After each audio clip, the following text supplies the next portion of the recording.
Gold continued its battle with the key psychological $1,200 per ounce level on Friday and looks set to close up above this level should the dollar remain quiet for the remainder of the session. Unless something major happens, gold in particular is going to be finishing off the week up around 1.2%, and a close above that level could be really substantial for sentiment moving into next week. The gains come from those dovish comments from Fed Chair Janet Yellen earlier in the week with regard to US monetary policy. In particular, those revisions to 2015 growth appearing to dampen the dollar and give gold a push at the same time. While the metal has been confined to a very tight intraday range so far, the latest developments in the Greek debt saga are enabling the dollar to pare some of its losses from earlier in the week, which looks to be the only risk on the table today, with no real data of note around to affect the markets. Greece, however, has edged closer to an exit from the bloc after another crucial meeting between creditors ended in stalemate.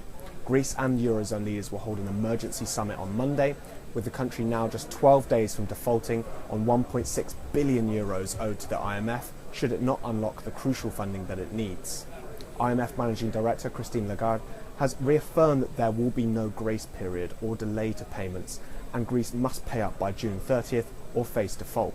Simultaneously, the European Central Bank is reportedly holding its own emergency meeting to discuss the extension of emergency liquidity assistance to Greece banks today.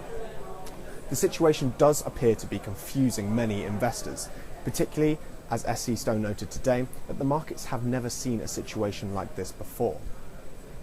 What isn't supporting, however, is the distinct lack of physical demand around at the moment.